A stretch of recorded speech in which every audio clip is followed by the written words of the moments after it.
Então, pessoal, bom dia a todos.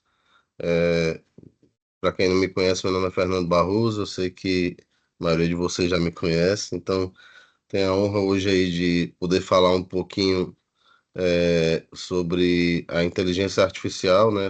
Esse tópico que está tão em voga no momento e que de alguma maneira entrou aí nas nossas vidas sem pedir licença, né? Mas que hoje é uma realidade.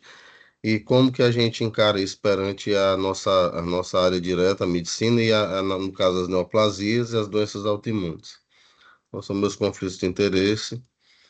E uma das coisas mais importantes, assim, é que o câncer permanece, apesar de toda a evolução, de todo o conhecimento, um desafio, né, na medicina moderna, porque, a despeito do conhecimento atual, assim, nós ainda temos um número crescente, né, de mortes no mundo inteiro por essa doença. Embora a gente tenha uma premissa de que hoje nós curamos 50% das neoplasias de uma maneira geral que existem, né?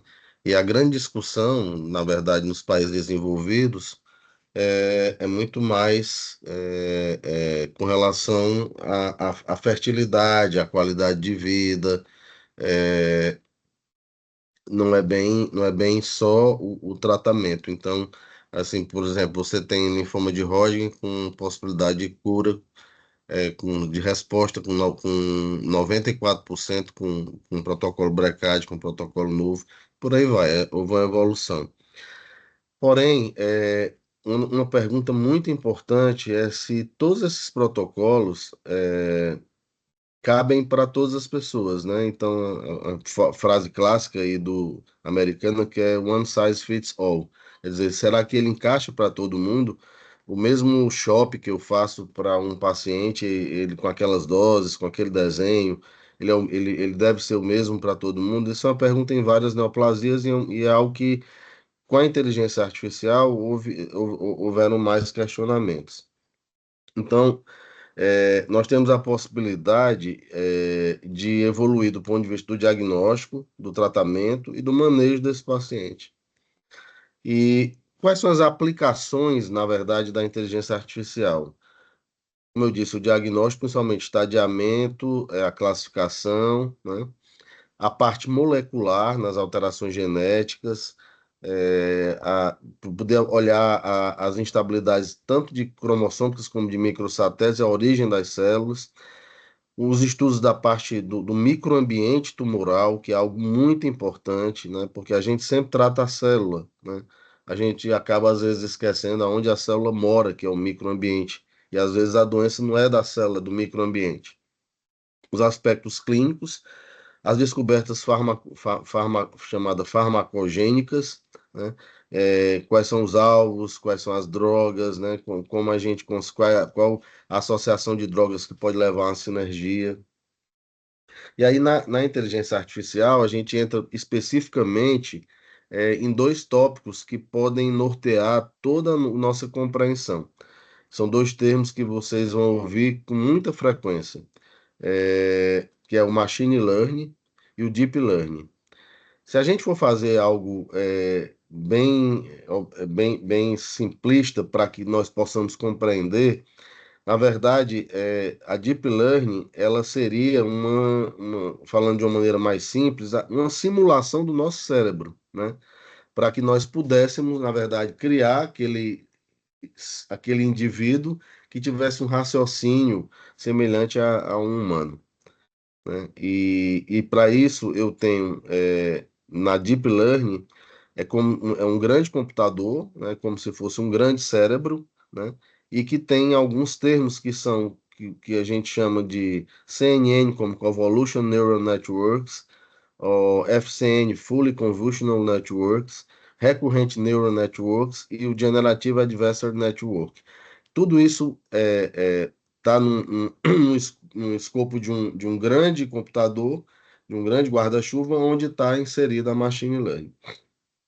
E aí, para isso, nós temos uma linha do tempo, tá? 1950, inicialmente, foram as primeiras técnicas que permitiram que os computadores se assemelhassem à mente humana, né? Ao comportamento humano, tá? Então, aqueles jogos que a gente faz no computador, aquelas coisas bem iniciais, jogar xadrez sozinho no computador, tipo, esse tipo de atividade.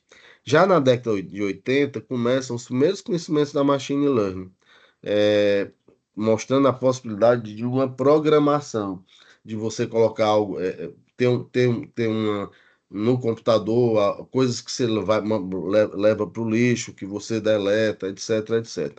E a Deep Learning, que é, na verdade, uma parte do computador, né, onde vamos chamar assim de computador, já depois dos anos 2000, em que você ampara toda essa parte e essa descoberta, digamos assim, que ele chama muito bem como Multi-Layer Neural Network Feasible, né? Então, é exatamente a maior apropriação dessa parte neurológica da informática.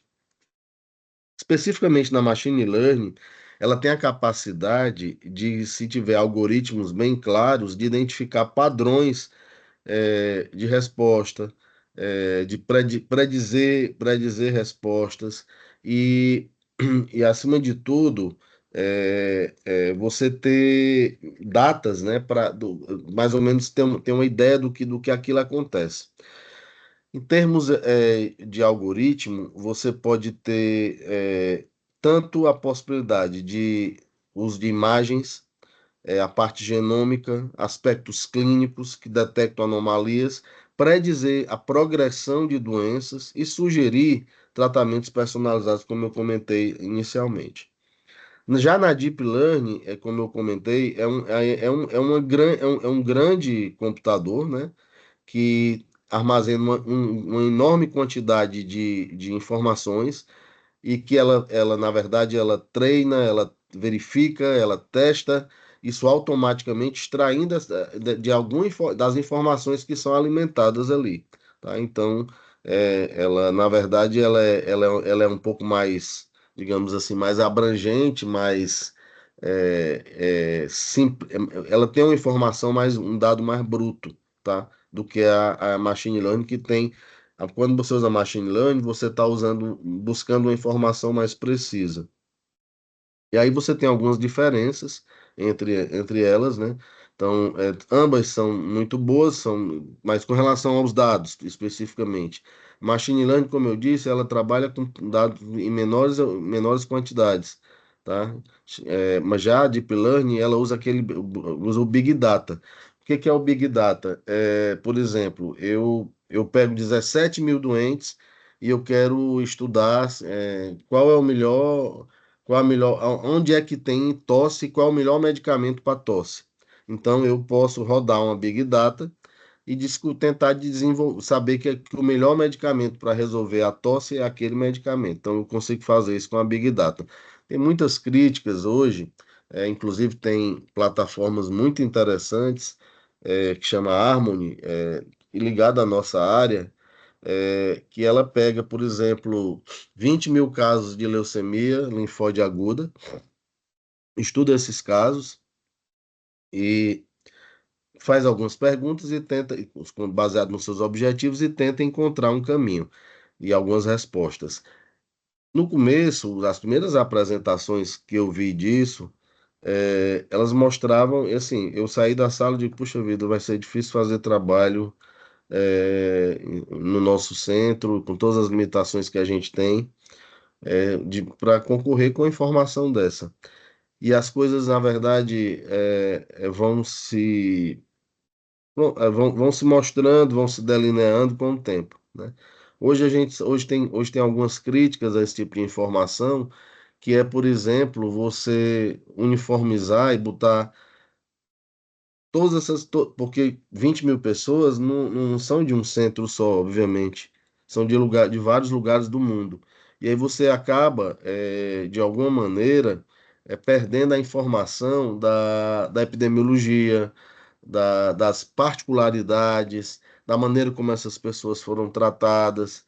E isso, obviamente, interfere nessa análise. Então, É aquele conceito, né, uma frase feita, mas que a gente precisa ter muita cautela com a informação. Muita cautela. A gente precisa ter, não perder o senso crítico, né, acima de tudo. Então, do ponto de vista de hardware, você tem na machine learning, você tem um que a gente chama working and low-end machine. No caso da deep learning, você precisa de uma máquina mais potente, como eu comentei. Você precisa, na machine learning, entender aspectos mais detalhados, enquanto que na deep learning ela é algo mais genérico, tá? E uma coisa importante, a machine learning a gente consegue ter informações em minutos ou horas. Na Deep Learning, a gente só vai conseguir ter isso provavelmente em mais de algumas semanas, tá? Então, é algo que a gente tem que estar atento a isso. E a interpretação na Machine Learning, ela requer que você tenha algoritmos, tá? Algumas vezes, a informação da Deep Learning, ela é muito difícil de ser interpretada. Então, tudo isso serve para a gente buscar as informações com a história médica e tentar estabelecer um diagnóstico. Especificamente a machine learning, agora a gente vai detalhar exatamente o que ela tem. Nós temos três termos que são fundamentais, que é a supervised learning, a unsupervised learning e reinforcement learning. O que é isso? Na supervised learning, ela apenas diz a você que aquela amostra que eu tenho, se ela é maligna ou benigna. Na unsupervised learning, eu digo, eu posso só responder que essas amostras são iguais, como eu tenho aqui não sei se como eu sou, vocês conseguem ver. Aqui são dois grupos de células iguais. E aqui eu tenho embaixo um grupo de célula diferente. Então, a unsupervised learning me diz, é igual ou diferente. Já a reinforcement learning, que é importantíssima, ela me diz é, que é o que a gente busca na maioria das vezes, se essa amostra tratar com que tratamento ele precisa e que dose eu preciso fazer. Então, é buscar realmente uma particularização com a Reinforcement Learning. Então, na verdade, a Reinforcement Learning oferece uma promessa que, de alguma maneira, revoluciona o tratamento do câncer, porque permite uma personalização e a adaptação de protocolos, né? Então, a adaptação de maneira bastante racional, digamos assim. E isso, essas estratégias todas, elas dão um dinamismo muito grande e melhora, obviamente, o tratamento do indivíduo, tá? Hoje a gente não tem muitas possibilidades, fora desse cenário da inteligência artificial, de fazer isso. Hoje a gente cumpre protocolo religiosamente, né? Mas essa integração da informação, da base de dados genômica, da imagem, da imagem radiológica, das imagens que a gente tem, né? Os aspectos clínicos. Isso tudo vai gerar um entendimento melhor das condições do paciente. E aqui mostrando como funciona. É muito bonita essa figura, porque ela pega o indivíduo, aí ela pega os exames que ele fez, né? Os exames de sangue, o raio-x de tórax, a história clínica, o que você guardou. E aí você junta tudo isso, todas essas informações, que é o que, na verdade, o que a gente tenta fazer quando a gente está no nosso dia a dia, nas nossas discussões, e aí você vai para a decisão do tratamento, a resposta ao tumor, que toxicidade pode ter e o resultado desse paciente. Então, nessa Reinforcement Learning, olha que interessante isso. Quando eu tenho a capacidade de aplicar Reinforcement Learning, eu melhoro os meus dados de sobrevida global, de qualidade de vida e minimizo os eventos adversos. Então, todas as vezes que eu comparo o que eu tenho como possibilidade real, né, a sobrevida global eu consigo sair de 65% para 75%. A sobrevida livre de progressão saiu de 50% para 60%, e os efeitos adversos eu saio de 30% e diminuo ele para 22,5%, que é o que na verdade aqui eu quero diminuir, né? Então é muito, muito interessante. E aonde é que hoje essa inteligência artificial está sendo usada? Que parece tudo ficção científica, né? E não é, pessoal. Então, assim, nos campos, na radiologia, e aqui eu estou falando de câncer, tá? Na patologia, na radioterapia, na gastroenterologia, na oncologia clínica e na ginecologia. Em termos de tumores, quais são os mais frequentes? De uma maneira geral, 33,8% nos cânceres em geral, tá? Mas em segundo lugar, em primeiro e segundo lugar, na verdade, o câncer de mama, 31%, câncer de pulmão, 8,5%, próstata, 8,5%, o colo retal, 7%. Então, vocês estão vendo que tem muito tumor sólido, né? E um pouco de tumores cerebrais, 2,8%. E de uma maneira geral, mas também eu quero dizer a vocês que eu, inclusive, vou mostrar aqui alguns trabalhos da nossa área específicos. Aqui é interessante, o PARP é um marcador, PARP1 é um alvo, né, do câncer de próstata. E um desses trabalhos com machine learning, ele permitiu selecionar alvos, né, que estão ligados ao PARP1 e que é uma enzima implicada, né, no reparo do DNA e que permitiram que optimizasse o tratamento para o câncer de próstata, inclusive com resultados semelhantes ao olaparib, que é a droga que é utilizada. Então é mais ou menos essa linha de raciocínio. Tá? Aqui para linfoma B, melhorando a acurácia, né, desse diagnóstico, principalmente na verdade aqui a Deep Learning mesmo sendo usada para um reconhecimento aquele que tem uma sequência muito interessante que tem a biópsia, ela vai para o patologista e o patologista dá a sua impressão. E aí aqui a gente vai vendo a visão dessa mesmo espatológico no nível de uma reprodutibilidade muito maior, né? E permitindo uma acurácia muito maior. Esse é o grande, grande objetivo de usar a IA na nossa área. Aqui também, esse trabalho é belíssimo. É um trabalho com mielodisplasia, e aí se introduz um termo que é a dissecção da célula da mielodisplasia. Qual é aquela célula que diz assim, não, ela é alto risco e ela marcou CD34? É o blasto, né? Só que esse trabalho, ele propõe duas coisas muito interessantes. Primeiro, baseado nessa informação que eu disseco a célula CD34, porque eu não estudo só que a célula CD34 ela é positiva. Eu estudo a célula CD34 e todas as outras é, possibilidades que essa célula CD34 tem de marcadores. Através da citometria de fluxo, eu vou detectar o que eles chamam de. É importante guardar esse termo, porque em trabalho de citometria tem muito, que é o Leukemia Associated Immunophenotypes, os LIPes, de células progenitoras, tá? E aí eu acabo, de alguma maneira, podendo classificar essa doença em indolente, de uma maneira bem genérica, que é indolente, leucêmica ou de subtipo desfavorável, tá? Essa análise é uma análise muito interessante porque é você otimizar, através de uma análise de computador, a parte da citometria de fluxo, tá?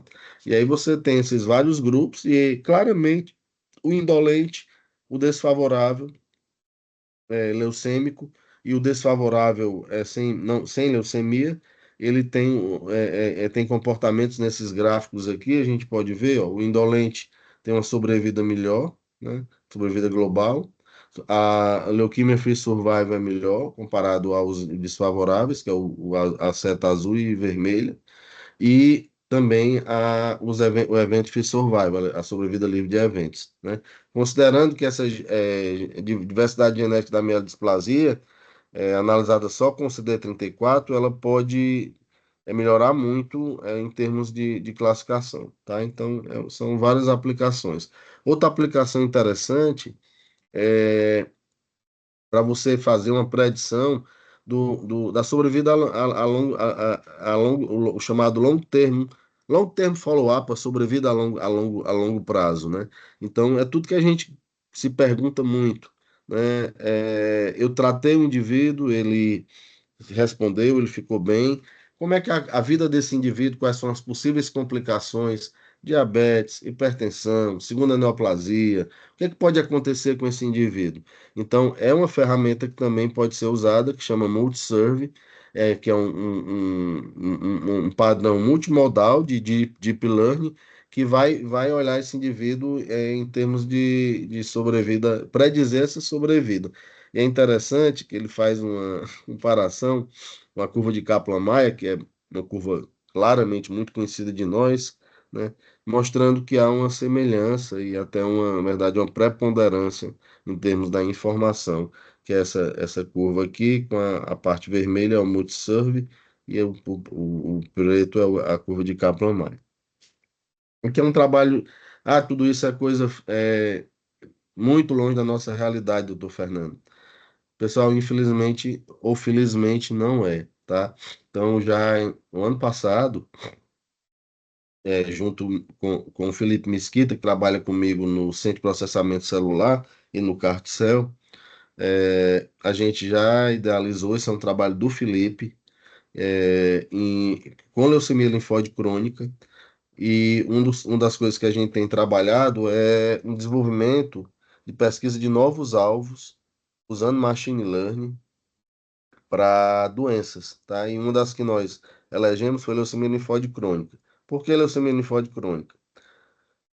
Primeiro pelo potencial que essa doença tem no carticel. Não sei se vocês sabem, mas o primeiro carticel que foi feito na Pensilvânia foi com leucemia linfóide crônica e hoje ainda tem ainda é possível, ainda se usa, né, para LLC, embora tenha uma infinidade de drogas, né, a gente sabe disso, né, os inibidores aí de IBTK, né, e na verdade o que é que a gente estudou aqui? Foram 254 amostras, né, de 37 pessoas saudáveis. Esse trabalho.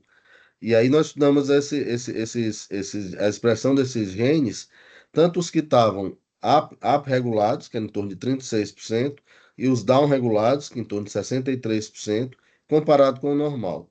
E aí nós chegamos a um número de 10 genes up ou down regulated, né? E os mais frequentes. Então, nós acabamos tendo esse perfil desse doente. Esse trabalho foi um trabalho, inclusive, foi o melhor trabalho do Congresso de Terapia Celular, Congresso da SBTMO do ano passado, aqui em Fortaleza. Acho que vocês talvez lembrem disso. Desses 20 genes superexpressos, nós chegamos à conclusão que o FCRL1, que é o CD307A, é um gene que mais relevante como marcador, biomarcador, e que predomina a sua expressão na célula de linhagem B.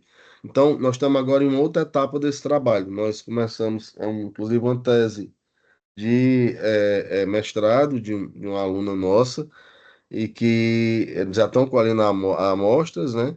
E agora nós estamos vendo se tem a expressão desse gene na nossa população, tá? E qual a expressão?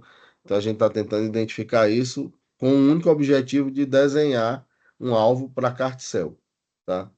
A gente tá, mas isso aqui também, eu usando machine learning, como eu disse a vocês, e tem esses 18 epítopos que são preditos, né? Que possam ser alvos, tá? A gente está fazendo um trabalho semelhante também com doença autoimune, principalmente com lúpus e doenças autoimunes refratárias. É outra coisa que a gente tem também trabalhando numa mesma linha de raciocínio, tá? E visando a nefrite lúpica.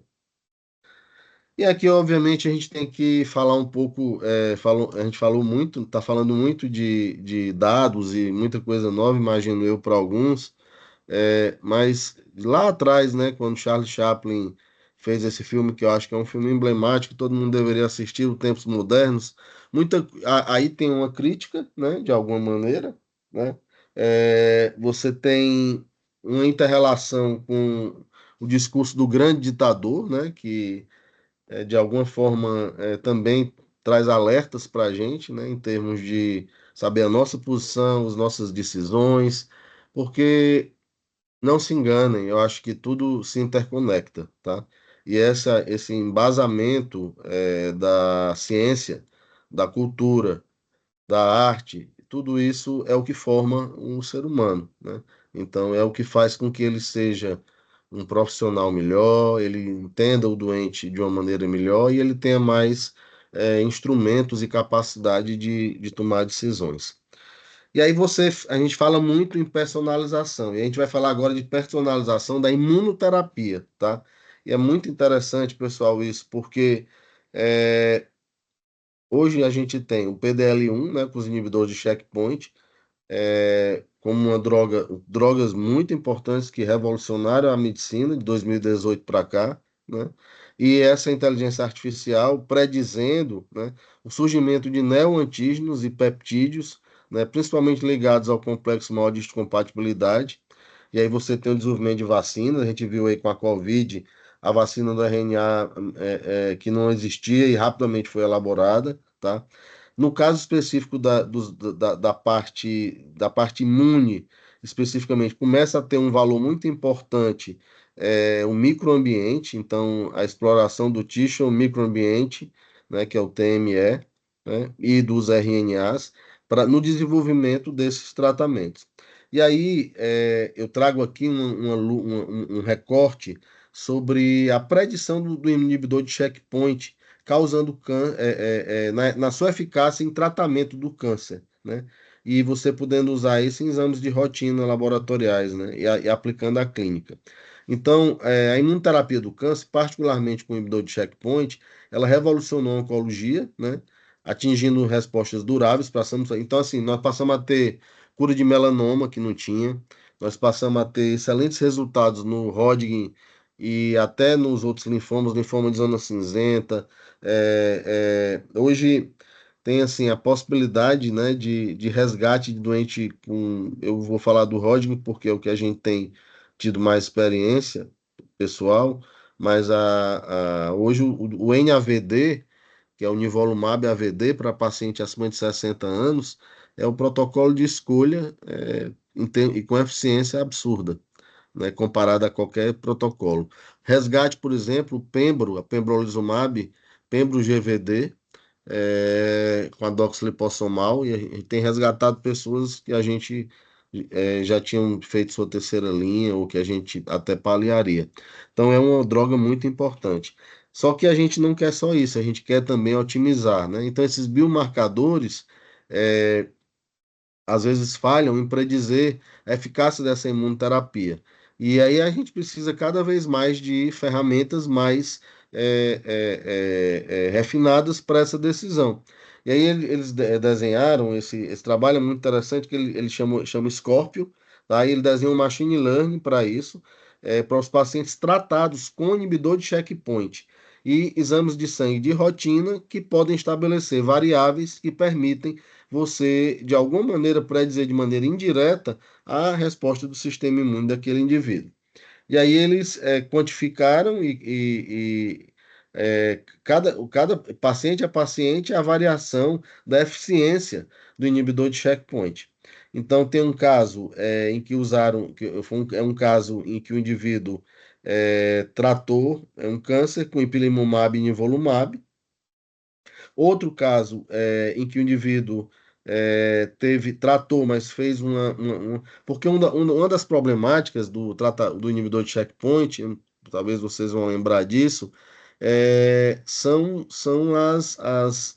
o desencadear daquelas, do que a gente pode chamar de inflamação, tá? Então, por exemplo, vou tentar explicar de maneira mais clara. Nós tivemos uma doente com Hodgkin em que ela desenvolveu nefrite lúpica. Essas drogas, às vezes, elas desencadeiam tiroidite, nefrite, pneumonite. Eu tive doente com pneumonite, eu tive doente com nefrite. Algumas dessas complicações de inibidor de checkpoint, elas são proibitivas de você voltar a usar, né? No caso da nefrite, a gente aprendeu muito. Nós biopsiamos esse rim, era um Hodgkin, tá? Refratário, já usando nivolumab. E quando nós recebemos o resultado, ele tinha ali uma proliferação linfóide que não era doença, tá? Porque não, a imunistoquímica não marcava como doença, e nós interpretamos, obviamente, como uma complicação da droga, era um tratamento isolado com nivolumab. E houve um grande questionamento na época se a gente tinha que interromper o tratamento. Na verdade, a gente foi estudar, viu que não, que era uma contraindicação relativa. Nós voltamos a fazer o medicamento, a doente respondeu e depois teve outras complicações. E, na verdade, a gente até publicou esse caso, é um relato de caso, e é interessante depois, quem quiser, eu posso compartilhar, tá? Então, essa possibilidade de você dimensionar as complicações com uma droga tão importante e outras é muito importante para nós. Aqui entrando na parte autoimune, tá? Especificamente.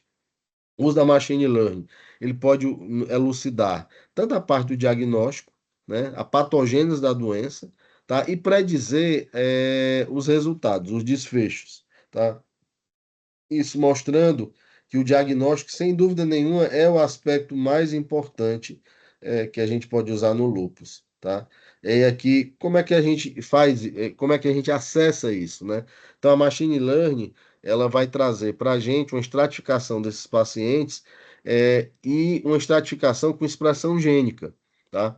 E aí, hoje, talvez uma das propostas mais interessantes, eu digo hoje, mas já é de 2019 esse trabalho, é a estratificação do lúpus em pelo menos quatro grupos, tá? De expressão gênica, e que permite que você estabeleça tratamentos distintos, tá? Então, vejam que interessante. Eu tenho aqui perfis que inclusive tenham interseções, aí eu tenho, por exemplo, aqui no C1, é onde eu tenho a ativação da via JAK-STAT3, da interleucina 6, do interferon, tá?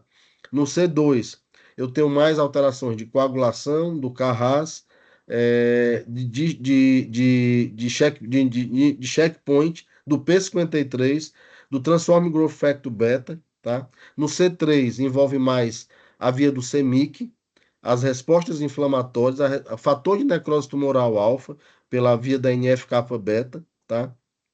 E um reparo do DNA. E no C4 eu tenho mais um comprometimento da interleucina 2, a STAT5 e as alterações que envolvem a apoptose e a resposta androgênica. Então, trazendo para a nossa realidade, eu tenho um doente com nefrite lúpica, com lúpus, né, obviamente, e que eu trato e ele fica refratário, eu não consigo fazer nada, e eu resolvo fazer rituximab, um anti-CD20. Um doente responde, e o outro não responde. E você vai meio às cegas hoje, pessoal. Então, essa proposta aqui é que, na verdade, quando eu tenho um desenho de perfil de expressão gênica dessa doença, eu tenho, na verdade, a possibilidade de escolher melhor meu tratamento. Tá? Então, essa estratificação, ela permite que eu tenha assinaturas genéticas, de expressão genética, que permitem uma melhor separação desses doentes e vai um avanço na personalização da terapia. Todas essas ferramentas, é interessante isso. Tudo isso, pessoal, pode ser feito em termos de monitorar o paciente através dos nossos smartphones, tá? Desde que o doente tenha um smartphone também e tenha compreensão. E para isso é muito importante, por exemplo, na liberação de citocina. Ah, por que faz sentido isso? Faz sentido porque muito dos tratamentos que são feitos no primeiro mundo, Estados Unidos e Europa hoje, muitos doentes têm feito CAR-T, por exemplo, e até transplantes, né? Principalmente transplantes ambulatorialmente. Então você tem uma ferramenta de monitorar aquele indivíduo à distância, né? E assim, liberação de citocinas é algo no transplante que é possível, no CAR-T-cell é quase certa, né? Ela vai acontecer, né? E você vai poder monitorar a temperatura, pressão arterial, o nível de oxigênio e manda informações para o time médico, né? Então fica ali aquele sobreaviso. Tem alguns hospitais.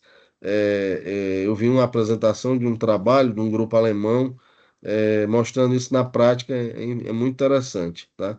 E esse monitoramento ele permite você ter um acompanhamento tanto da parte na geriatria como na cardiologia obviamente na cardiologia, podendo ver índice cardíaco, ritmo e alguma arritmia, inclusive.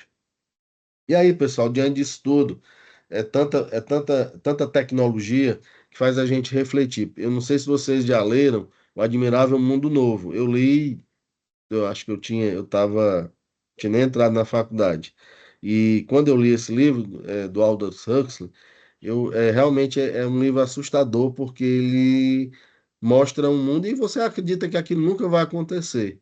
E a gente está vendo algumas coisas que estão descritas ali, né? Que a gente achava que era uma distopia, mas na verdade é uma realidade.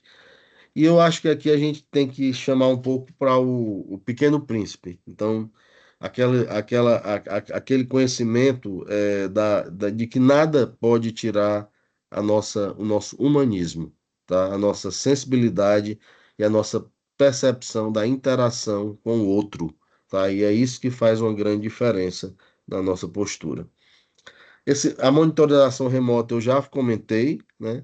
Ela, na verdade, traz soluções, eu acho que é um caminho sem volta, tá? Então, isso depende muito de acesso e de custo, mas como há quem diga que todo mundo hoje tem um celular, mas não tem uma casa para morar, né? Mas acaba tendo, então, de repente, isso vai ser um caminho mesmo. Aqui eu quero mostrar uma coisa bem simples, que é a inteligência artificial que foi feita por nós, junto com a engenharia do Hospital Universitário. Quando nós terminamos a unidade de transplante, a gente não tinha dinheiro, que era um sonho meu, que a gente só entrasse naquela área, que nos custou tanto, 10 anos, desde que a pessoa lavasse a mão. E aí a gente desenhou através é uma coisa muito simples, mas é mostrando que isso vem realmente no nosso dia a dia. Através de um fotossensor, né, a gente vai acionar e poder abrir aquela porta, tá? Quais são os desafios e as limitações de tudo que eu falei? Apesar da machine learning ter um potencial de análise no câncer, análise, diagnóstico, predição e tratamento, muitos desafios ainda estão para ser integrados ao tratamento do câncer, né? E aí aqui quando a gente fala disso tudo, a gente se lembra das inúmeras filas, da falta de acesso, dos doentes que chegam com doença avançada e como a nossa realidade é distinta, né? Desse mundo ideal que a gente está falando aqui. A inclusão desses dados e as limitações técnicas e a própria de protocolos, a adoção de protocolos clínicos e as considerações éticas não podem ser esquecidas. De todo modo, apesar da nossa realidade ser muito diferente, nós não podemos estar alheio às mudanças, tá? Estar alheio às mudanças às vezes é muito mais grave do que você tentar fazer alguma coisa que não está ao seu alcance. Então é preciso muito saber o que está acontecendo. De alguma maneira a gente vai chegar a melhorar o nosso dia a dia. Então, nós precisamos de uma infraestrutura de computação robusta, né, para ter esses bancos de dados, então servidores, principalmente em nuvem hoje, né, que possam guardar esses dados devido à heterogeneidade disso tudo e essa interpretação. Ainda temos uma dificuldade de modelos de transparência, né, e até aspectos éticos que regulem isso, então é algo que a gente precisa ter, né, e a questão da privacidade do indivíduo. É um fato que a inteligência artificial, a machine learning, elas estão no nosso dia a dia, isso é inevitável, tá? Então, é algo que a gente não tem, volta a dizer, como deixar de fazer. Há quem diga que os médicos que não sabem nada de inteligência artificial vão ficar de alguma maneira ultrapassados, na minha opinião, os que só sabem de inteligência artificial não são médicos. Tá? Então, os valores preditivos de morte, infecções virais, doença do enxerto contra o hospedeiro, que é um desafio no transplante, no segmento a longo prazo, e outras complicações, como recidivas, também pode ser utilizado, e muitas opções de soluções e talvez possam, de alguma maneira, melhorar o nosso raciocínio, né? Apesar de que todas as possibilidades trazem desafios na compreensão e principalmente quando envolve a relação entre ser humano e máquinas. E eu queria terminar essa nossa apresentação falando um pouco de Fernando Pessoa, tá? Fernando Pessoa é uma leitura obrigatória, tá? E algumas frases que ele tem, que ele diz exatamente que você só pode entender o mundo depois que você tiver experiência, vivência. Então, a vivência é muito importante e ela transcende guidelines, recomendações, ela transcende. Não estou falando aqui de que a gente não vai respeitar isso, a gente vai respeitar, mas algumas vezes é preciso respeitar a transcendência da vivência daquele indivíduo, seja ele quem for, do que ele já viveu e do que ele já passou naquele lugar onde ele está. E eu quero dizer a vocês que não se pode comer um pedaço de bolo sem perdê-lo, por melhor que ele seja. Eu queria concluir dizendo que é muito importante a acessibilidade a tudo isso que eu comentei. Os instrumentos para a educação do paciente em tempo real também são ferramentas muito importantes. E nesse mundo incrível, né, que nós vivemos, os profissionais de saúde precisam aprender a lidar com isso. E não é uma competição entre a prática e a inteligência artificial. Tem que haver um alinhamento e não uma competição. A inteligência natural, né, ela é ainda muito mais importante e a inteligência emocional do que a inteligência artificial. Na verdade, são complementares e trazem benefícios. O machine learning, a técnica do machine learning, ela traz melhorias importantíssimas na acurácia e na eficiência do diagnóstico do câncer. O reinforcement learning na oncologia, eu acho que ainda está, nós achamos que ainda está na infância, né, e que muito vai evoluir nos estudos clínicos, e nas técnicas e na melhoria da aplicação na oncologia clínica. A aplicação na parte do diagnóstico do câncer oferece oportunidades promissoras, tais como a detecção e diagnóstico e a personalização desses tratamentos, ainda que muitos desafios ainda estão a por vir nessa aplicação. Eu queria lembrar essa frase muito importante do Einstein, que diz que o espírito humano deve prevalecer sobre a tecnologia. Então, esse é o nosso pensamento. Aqui eu quero agradecer ao time aí do Hospital Universitário Walter Cantídio, Hematologia, Hemoce, transplante de medula e todos o grupo multidisciplinar, todo o time, médicos residentes e a minha diretoria da SBTMO, que me apoia bastante. Obrigado. Vou parar de compartilhar para a gente poder discutir um pouquinho aí, ouvir aí. Eu adoraria responder as perguntas de vocês. Fico à disposição.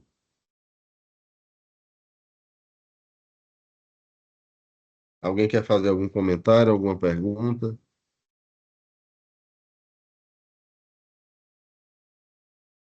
Doutora Helena, quer comentar alguma coisa?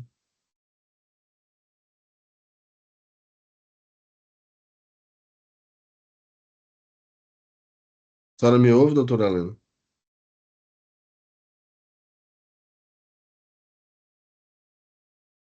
Vocês me ouvem, pessoal?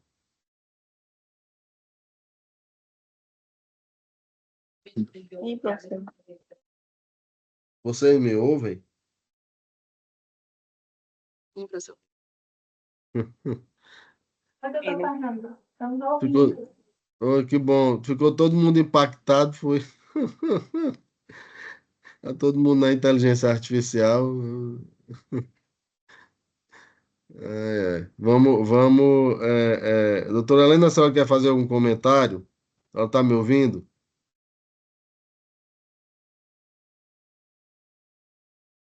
Então, eu vou pedir para a Emanuele falar, então. Emanuele, por favor. Professor, primeiro, parabéns pela aula. É um tema muito novo, assim, para a gente, né? Que a gente fica até sem saber o que perguntar, porque ninguém tem muita vivência ainda, como o senhor disse, né? A gente tem que passar primeiro por tudo isso para poder realmente ter muito o que comentar e o que falar.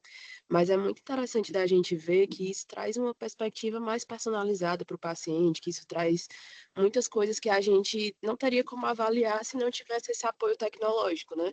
E de dúvidas, assim, o que eu fiquei mais é o que é que a gente tem em desenvolvimento atualmente no HU, se a gente tem algum projeto, fora esse do mestrado que o senhor falou, o que é que está acontecendo para que a gente entre nesse movimento aí, a gente como residência de hematologia e transplante. que eu tenha conhecimento, são esses dois trabalhos só, tá? Então, é isso foi inclusive o da leucemia linfóide crônica, né? E o outro da doença autoimune. Então, que está bem começando. Então, são dois trabalhos que a gente tá, mas eu acho que isso é um universo aí que vai cada vez mais caminhar. Mas a gente vai ter mais trabalho, mais pesquisa, que isso realmente vai entrando, né, no nosso dia a dia, tá? Então, é, é isso. A princípio é isso. Felipe, obrigado, Emanuel. Felipe, quer fazer um Oi, comentário, uma professor. pergunta? Bom dia, professor. Bom Primeiro, dia, parabéns aí pela aula, né? obrigado. Acho que como o senhor falou, né, realmente a inteligência artificial, à primeira vista, é até meio assustador, né, a perspectiva, coisa meio de ficção científica, mas como o senhor demonstrou, é na verdade uma ferramenta, né, que a gente vai ter que se habituar a utilizar e pode ser de extrema importância para ajudar os pacientes, né? Então, para otimizar tempo, né, otimizar pesquisas, otimizar direcionamentos de trabalho e mesmo sendo utilizado, né, nesse contexto que o senhor utilizou, que já foi mostrado até no trabalho que a gente tinha visto que o senhor e o Dr. Felipe fizeram no último ano, né, apresentado. Na verdade, o comentário é mais nesse sentido, professor, de a gente aprender realmente é uma coisa muito nova, né? Ainda não vi muito sobre inteligência artificial, mas realmente é uma coisa que a gente vai ter que aprender a utilizar, né? Mas realmente sempre mantendo esse contexto de não ser um substituto, né? Mas uma ajuda para a gente. Tá bom, filho, obrigado. A ideia é trazer apenas trazer isso foi trazer isso para vocês como algo que a gente não tem como não saber que está acontecendo, né? Então, para que ninguém seja pego de surpresa, digamos assim, né? Então, vá acompanhando essa evolução, vá podendo pensar em projetos, né, que possam inserir isso e trazer para nós de alguma maneira. Eu acho que uma ferramenta importante vai ser a monitorização dos pacientes, tá? Então, à medida em que a gente, lógico que você precisa ter, não é só monitorar o paciente, né? Você precisa ter na hora que você monitora, você precisa ter um retorno para esse doente. Então, precisa ter um time com sobreaviso e tal, né? Que possa trabalhar nisso, né? Então, é algo que não pode ser desenhado de maneira estanque, né? Ele tem que estar ali. Eu acho que isso requer, isso exige recursos, né? Recurso humano, inclusive, né? Porque você recebe a informação, mas a execução, a prescrição do remédio não vai acontecer de maneira automática, né? Então, a gente ainda tem, você precisa dessa informação. Doutora Helena, a senhora está me ouvindo? Eu acho que ela não está ouvindo. Ah, eu estou ouvindo sim, Fernando. A senhora quer fazer algum comentário? Fernando Barroso Duarte. Eu acho tudo isso tão maravilhoso e ao mesmo tempo tão complicado. Assim, eu olho para o nosso momento e vejo assim, o que a gente pode aproveitar de tudo isso, né? Eu acho tudo isso muito bonito. Você fez uma apresentação muito lúcida, clara. Mas é como eu já te disse uma vez, eu preciso de tempo para assimilar todas essas informações. É muito difícil isso, Fernando. É, Parece o a que sensação que eu tenho é que eu estou botando para outro aquela responsabilidade que é minha, sabe? É uma bobagem isso que eu estou dizendo, mas não faz mal, é o que eu sinto. uma coisa muito Eu estava importante. escrevendo aqui no meu computador, digitando, eu estava escrevendo o prefácio de um livro. Aí escrevi lá um textozinho e tem um copiloto aqui instalado, né? Aí ele Uhum. dizia assim, a senhora não, que você não quer tentar com o copiloto. Está bom. Aí eu botei. Liguei lá e ele escreveu. Fernando, uma maravilha como escreveu. Só que parece que eu não estava ali dentro, sabe? Eu digo, olha, eu não vou. eu acho que Imagina assim, isso, eu fazendo isso para um doente. Eu acho que eu ficava era doida. eu acho que é preciso ter bastante lucidez e a conclusão que eu cheguei realmente é que não podemos estar alheio a isso e ao mesmo tempo não é só isso, né? Então, Verdade. hoje a questão que eu acho mais grave hoje, doutora Helena, para mim, é que bom que a senhora abriu a câmera. É, é exatamente a falta de base, né, de formação, de embasamento, porque, infelizmente, as novas gerações cada vez leem menos, né, cada vez tem uma formação. E a formação médica, acho que agora eu vou conseguir me expressar melhor, ela não é uma formação só técnica, né? O médico não é só um técnico. O médico é muito mais que Certeza. um técnico, tá? Então, na hora em que e o que a gente vê hoje com esse grande número de faculdades de medicina, com essa formação desenfreada de profissionais da área da saúde, da área médica especificamente que eu estou falando, a gente observa que há uma dificuldade, há uma deficiência na base, né? Na base da compreensão que poderia ser um alicerce para o melhor entendimento e o melhor cuidado do paciente.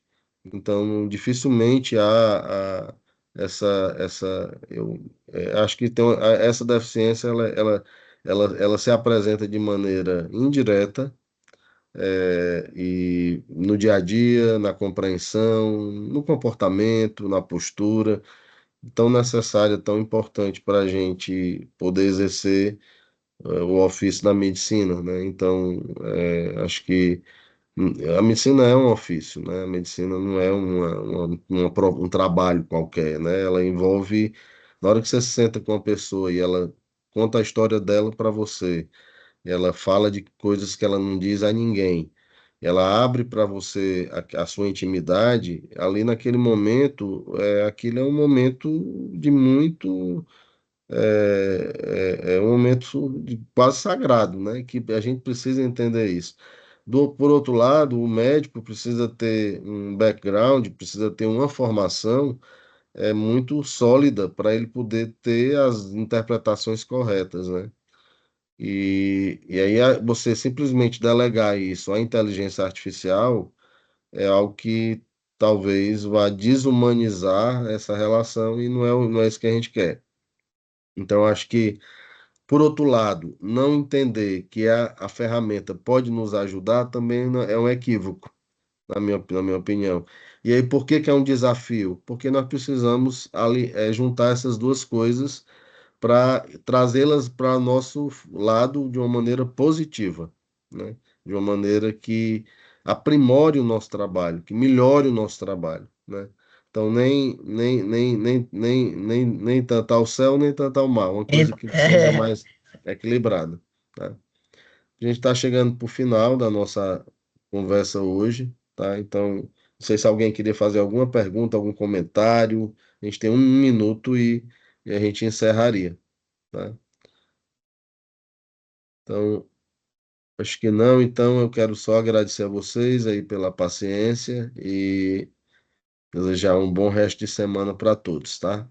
Tchau, até mais. Obrigado. Tchau, tchau. Fiquem com Deus aí. Tchau.